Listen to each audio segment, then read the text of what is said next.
I'd like to talk this afternoon about the feud that dominated the politics of the Gilded Age, a period that began in the shadows of Abraham Lincoln's assassination and continued to the rise of Theodore Roosevelt.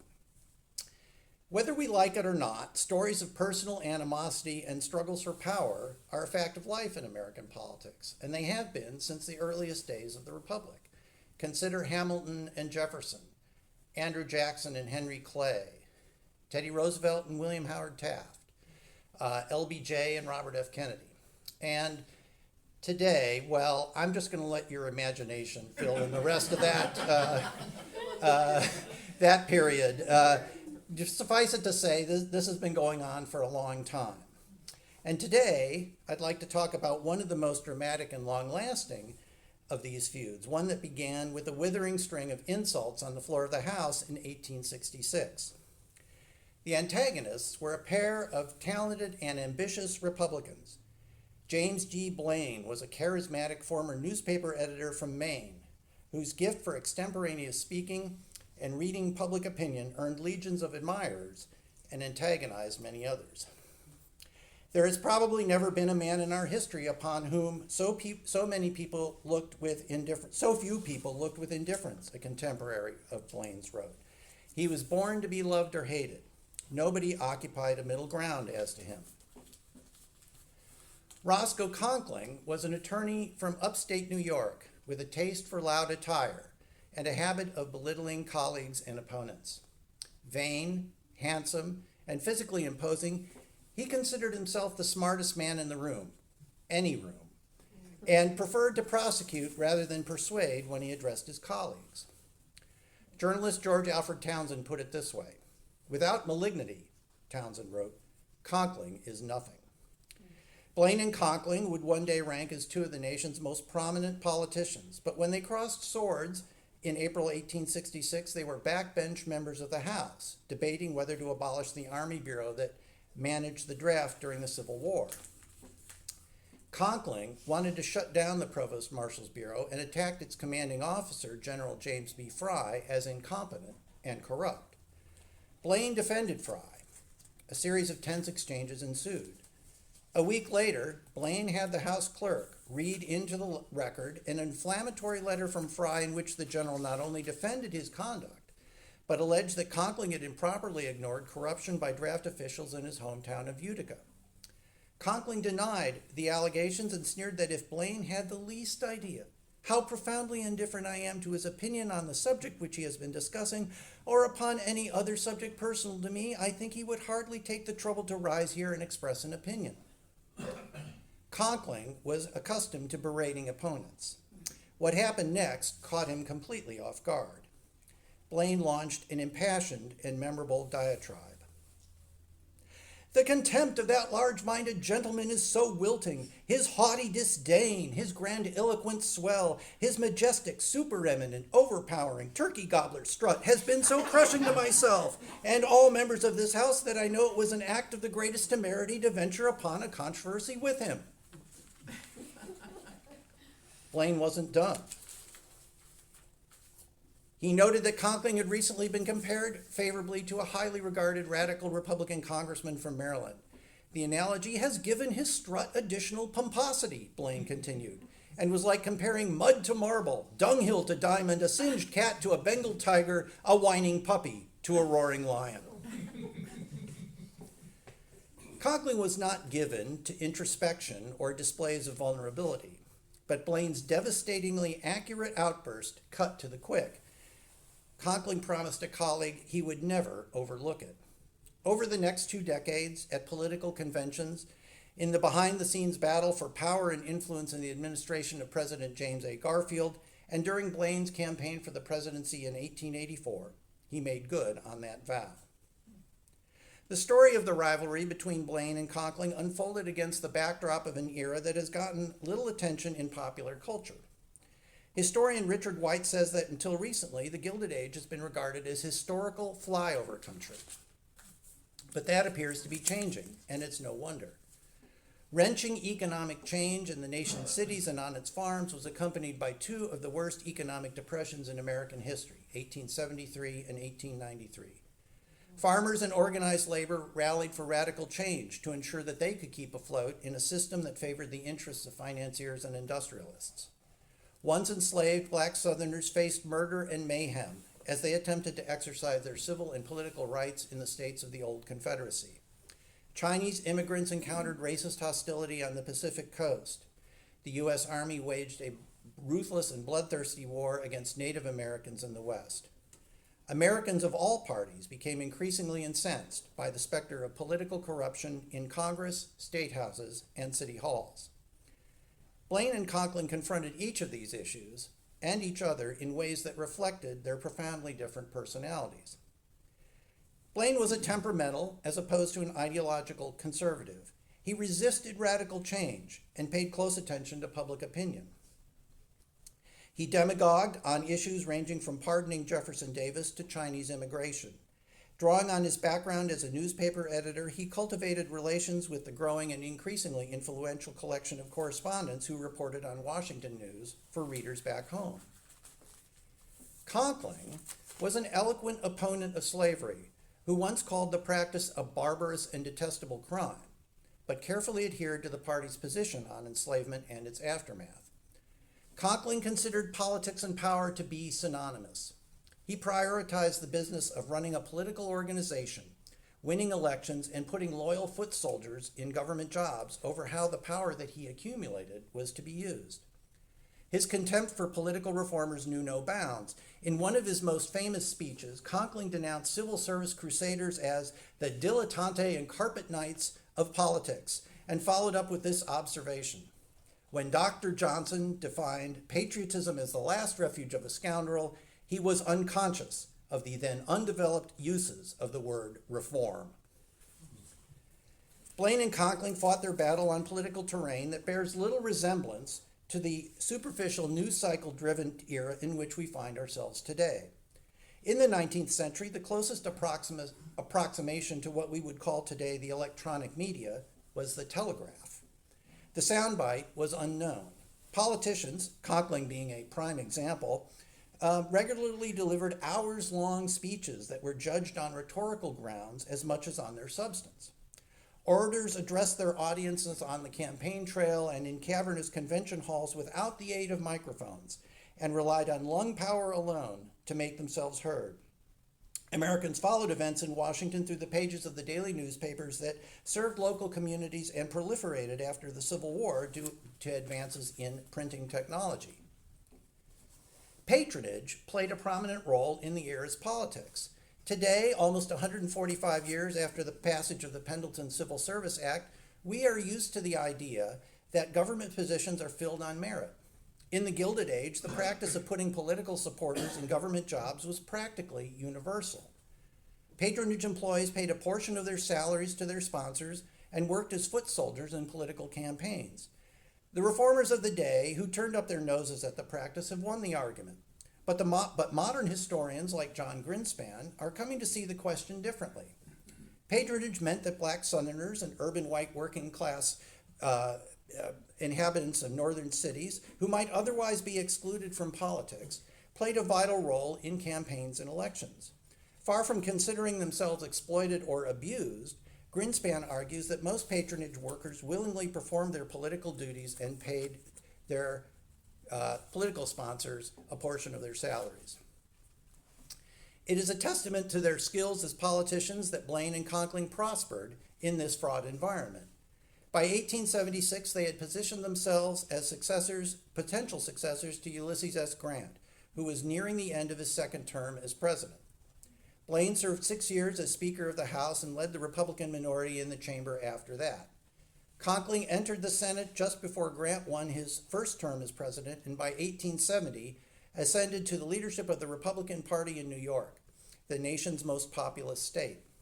The basis of Conkling's political power was his control of patronage hiring at the Port of New York, where hundreds of employees owed their jobs and their fealty to him. The press dubbed him Lord Roscoe. Blaine and Conkling competed against each other for the party's presidential nomination in 1876, falling short to Ohio Governor Rutherford B. Hayes on the 7th ballot. As the 1880 presidential election drew near, Blaine and Conkling resumed their battle for supremacy in the Republican Party. Republicans gathered in Chicago for the first time since the party nominated Grant for president in 1868. Blaine sought the party's nomination and followed the proceedings via telegraph back in Washington. Conkling, now the recognized leader of the Republican stalwart faction, opted to play kingmaker instead of running for president, and came to Chicago to back the nomination of Grant for a precedent-shattering third term. It was at the Chicago Convention where James Abram Garfield became inextricably tied to the Blaine-Conkling rivalry. At 48 years old, Garfield was a relatively young man, but he had already made his mark in Washington. He served 17 years in the House, the last 4 as minority leader. Eloquent, intelligent, he wrote an original proof of the Pythagorean theorem, and personable, he embodied conventional Republican thinking of the day. He favored tight money and tariffs, opposed continued Chinese immigration, and was increasingly skeptical of federal efforts to crack down on terrorist violence aimed at black and white Republicans in the South. Garfield came to the Chicago Convention to nominate fellow Ohioan John Sherman, Hayes's Treasury Secretary and a longtime Republican fixture on Capitol Hill. But Garfield harbored presidential ambitions of his own, even if he did not want to admit it. His speech nominating Sherman, portrayed in Death by Lightning as a stirring call for political reform, was in fact an eloquent plea for party unity. He failed to mention Sherman's name until the very end of the speech, which caused many Republicans to suspect he was putting himself forward rather than advocating for the Ohioan. Over the course of 2 days, Republican delegates deadlocked. Grant led on each ballot with Blaine in second, while Sherman and other candidates held up the rear. But there was little movement in the vote totals. On the 34th ballot, Wisconsin delegates surprised the convention hall by casting 16 votes for Garfield. Indiana bolted from Blaine to Garfield on the next ballot, and the stampede was on. Garfield won the Republican nomination on the 36th ballot. The 1880 convention set a record for the most prolonged nomination battle in Republican history, and it is unlikely ever to be broken. Garfield won a convincing victory in the Electoral College, thanks to the campaigning that included Blaine and Conkling. They had temporarily put aside their rivalry for a candidate who had disappointed them both in Chicago. That uneasy truce would collapse as they maneuvered for influence with the president-elect. Many of Garfield's colleagues liked him, but they noted a personality trait that proved an enormous liability in his dealings with Blaine and Conkling. John Sherman believed that Garfield's will to power was not equal to his personal magnetism. He easily changed his mind and honestly veered from one impulse to another. Frederick Douglass liked Garfield, but believed he lacked the backbone to be president. Pressured by 2 formidable personalities, Blaine, his friend, who Garfield picked to be his Secretary of State, and Conkling, the leader of the most important state Republican organization in the country, Garfield found himself trying to pacify both. He was uniquely ill-suited to do so. In a memorable turn of phrase, Blaine urged Garfield to practice a stealthy resistance to the demands of Conkling and his supporters. They must not be knocked down with bludgeons, Blaine wrote in a memo to Garfield. They must have their throats cut with a feather. Conkling was more forthright. He demanded that a New Yorker, presumably subservient to his orders, be named Secretary of the Treasury, the department that supervised the Port of New York. Garfield resisted Conkling on that point and remained uncommitted on the leadership of the port, but was willing to accommodate other demands from Lord Roscoe. Beginning in the days after his election and continuing into the early weeks of his presidency, Garfield dithered as he sought to satisfy each of his rivals. Tensions reached a breaking point in March. After meeting with Conkling, Garfield agreed to nominate several of his allies for positions in New York. Blaine reacted furiously and threatened to resign. To propitiate Blaine, Garfield nominated William Robertson to run the Port of New York. Robertson was a New York State senator, Blaine ally, and arch foe of Conkling.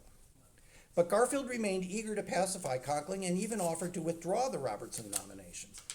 In a fit of pique, Conkling rejected the last-minute peace offering. The rest of the story is well known. Conkling failed to rally Republican senators to his side.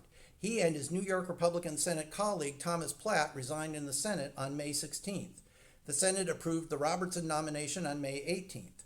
Following the dispute in the press, a disappointed and delusional office seeker named Charles Guiteau decided God wanted him to kill Garfield to save the Republican Party. On July 2nd, proclaiming, "I am a stalwart," Guiteau shot Garfield into Washington train station. Conkling's bid to return to Washington failed on July 22nd when New York legislators elected Elbridge G. Lapham as his successor. The defeat ended Conkling's career in elective politics, and he turned to the full-time practice of law. Garfield died of his wounds on September 19th. It's important to note a couple of facts about the struggle over the Port of New York. At no time did it involve civil service reform. Garfield worked to find a way to satisfy the conflicting patronage demands of Blaine and Conkling until it became impossible to do so. Even after nominating Robertson, and this is the second thing that should be noted, Garfield was willing to accede to Conkling's demands. It was Conkling's vanity, rather than a dispute over government hiring practices, that ultimately cost him control of the all-important patronage bastion at the Port of New York. It might be tempted to believe that Blaine came out ahead in his feud with Conkling. In 1884, he won the prize that had eluded him since 1876, the Republican presidential nomination. In the campaign against New York Democratic Governor Grover Cleveland, the Empire State and its 36 votes would be the prize that determined the outcome of the election. But Blaine's campaign in New York was hobbled by his own blunders, fissures in the state Republican Party, and Conkling's studied neutrality. Independent and reform-minded Republicans bolted from the Republican Party. They were called mugwumps, and they backed Cleveland. In upstate and western New York, prohibitionists, who usually voted for Republicans, decided to back their own candidate for president. Blaine let a Protestant clergyman libel Democrats, Catholics, and voters who enjoyed a beer or a glass of wine by calling the Democratic Party the champion of rum, Romanism, and rebellion. Conkling's resolute refusal to endorse Blaine added an additional impediment. In the end, Blaine lost New York State by less than 1,050 votes. Conkling's refusal to back Blaine, although not the only reason Blaine lost, was a contributing factor. Afterward, a Conkling ally told the former senator, "You withered him with a hot blast of your silence." The title of my book is The Partisans, and it's worth taking a moment before we close to reflect on what that meant 150 years ago. Today, many Americans view partisanship as unhealthy and a threat to small d democratic politics. But in the years after the Civil War, its impact was more complicated. Congressional Republicans enacted a sweeping program of Reconstruction for the defeated South, principally to keep fire-eating Southern Democrats from returning to power without challenge. Blaine and Conkling each played a role in advocating for and supporting black and civil political rights as the party pushed back against President Andrew Johnson's lenient approach to readmitting rebellious states to the Union. But by the end of Grant's second term, with the political climate in the North changing as voters became more concerned with economic questions, their priorities changed. Blaine chose to follow public opinion rather than lead. Notably, he prevented passage of legislation to reinvigorate federal enforcement of civil and voting rights and explained to a black Republican from Mississippi that he did so to save the party's prospects in the North. Conkling remained a supporter of black Republicans, but prioritized the preservation of his political empire over defending Reconstruction.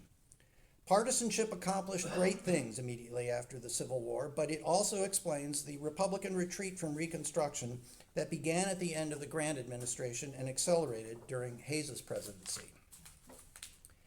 Partisan is a word with many meanings, but in the context of American politics, a portion of Webster's definition seems most appropriate. A partisan, Webster says, is a firm adherent to a party, faction, cause, or person, especially one exhibiting blind, prejudiced, and unreasoning allegiance. The first part of that definition describes Blaine and Conkling to a T, but their loyalty to their party was not blind or unreasoning. In 1877, Conkling argued with many in his party to broker a compromise that made it possible for Rutherford B. Hayes to take office without violence. 2 years later, Blaine helped keep the lid on Republican passions during an armed standoff at the State House in Augusta, Maine, following the disputed outcome of state elections. When mayhem threatened the peaceful transfer of power, Blaine and Conkling each opted to seek a nonviolent solution. Conkling died in 1888, 2 weeks after getting caught in the terrible blizzard that had hit New York in late March.